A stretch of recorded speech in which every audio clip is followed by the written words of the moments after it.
Pero en ese momento el modelo ya tendría que haber previsto que alguien iba a fastidiarlo.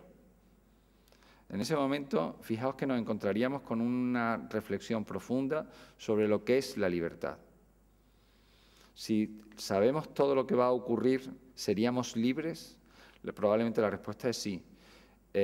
Lo que sí habríamos entonces eliminado sería completamente el azar. De ahí podemos deducir que el azar es la parte del desconocimiento que tenemos del comportamiento humano, aunque otros piensen que es solo la libertad. Es decir, aquí empezamos a jugar y cuando uno se pone a jugar con esto, los modelos que nosotros estamos haciendo, por ejemplo, introducen el azar como esa parte del comportamiento humano que no conocemos y que no podemos predecir. Y una última reflexión, después la editas como quieras. En gran medida, no solo no sería pensable en unos modelos así, sino que además son imposibles. Y ahí hay un teorema que se llama el teorema de imposibilidad de Popper, que Popper lo escribe en La miseria del historicismo y en mi opinión es un magnífico libro que hay que leer y releer. En gran medida es una respuesta a Marx, ¿vale? Está escrito en la década de los 30 y es un libro, aquí en español en castellano está publicado por Alianza. Y Popper lo que viene a decir es, el comportamiento humano, en última instancia, depende de lo que en cada momento se sabe. La acción humana es función del objetivo que pretende, y eso es la racionalidad, de lo que yo llamo el conjunto libertad, el conjunto de acciones que son posibles para alcanzar ese objetivo y que uno tiene en ese momento, y la decisión es escoger una, pero la acción y el objetivo depende de lo que cada uno en cada momento sepa y valore. Estos son los elementos de la acción humana. Lo podemos leer en Elster, en von Wright, etc.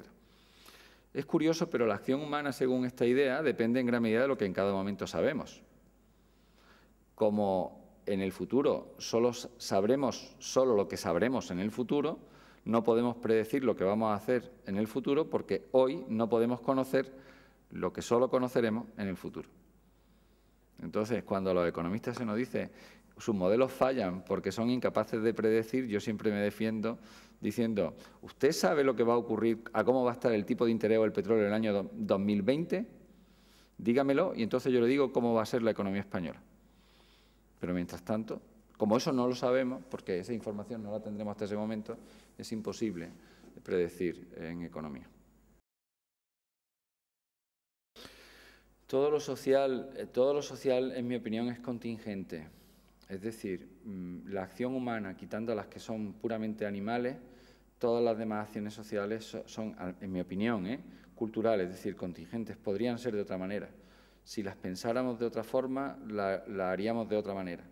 Solo aquellas que tienen una base animal son las que realmente son naturales y son inexorables. Es decir, tenemos que comer, respirar, etcétera.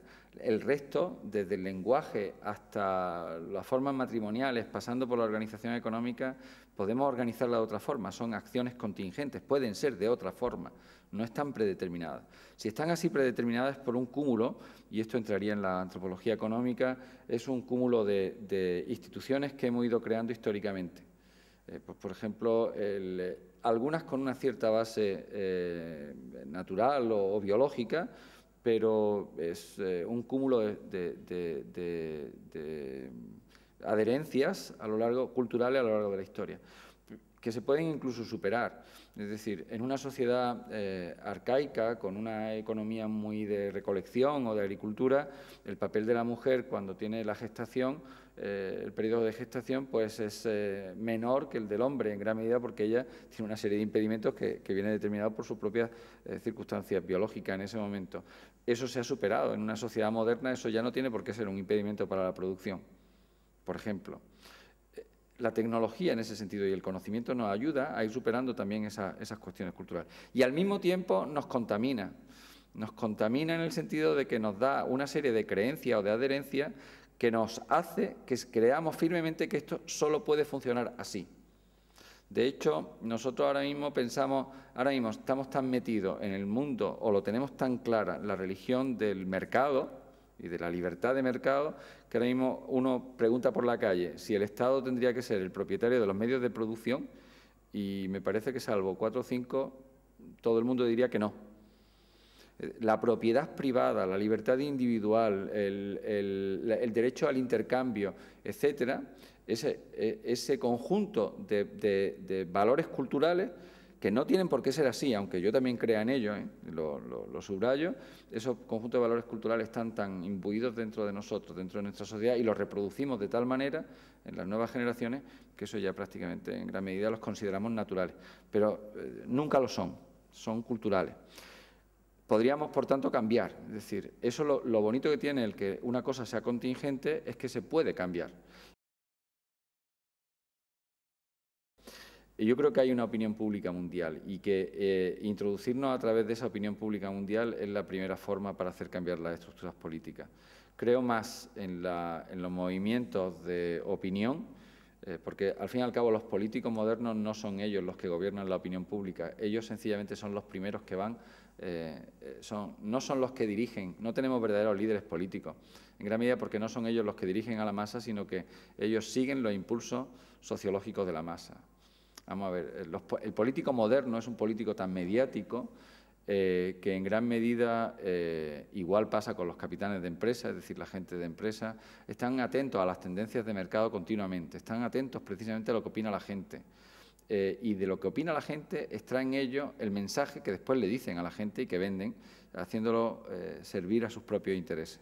Es decir, frente a una estrategia de cambio de la estructura, de introducirse o introducir determinados valores en las estructuras políticas para cambiarlo desde arriba, yo lo que suelo proponer es siempre que introduzcámonos en donde se crea la opinión. Y miremos, por ejemplo, el éxito que ha habido en los últimos años en algunos movimientos ecologistas en algunos países. Algunos movimientos ecologistas en determinados países se introdujeron en la opinión pública y ya está el ecologismo en todos los programas electorales. Y al estar en todos los programas electorales de todos los partidos, tarde o temprano aparece después en forma de ley. Y tarde o temprano después aparece en forma de presupuesto y tarde o temprano o después eso modifica los comportamientos del conjunto de la sociedad. ¿Hay alternativas? Pues no lo sé. Eso quizá habría que preguntárselo a alguien que fuera un poco más joven que yo o que fuera menos ortodoxo desde el punto de vista de la economía de lo que yo lo soy. Quiero pensar que sí, y que quiero pensar que hay alternativas que tengan o generen menos problemas de las que genera el sistema que ahora mismo tenemos, de desigualdad, conflicto, marginación en algunos casos. Es decir, quiero pensar que es posible una organización económica que sea capaz y política que sea capaz de conjugar la libertad, el mérito, etcétera, con la justicia, una cierta igualdad, es decir, que nadie se muera de hambre, que todo el mundo, la ausencia de conflicto, etcétera. Es decir, yo quiero pensar que ese mundo es posible. No solo es que lo quiero pensar, es que creo firmemente que es posible.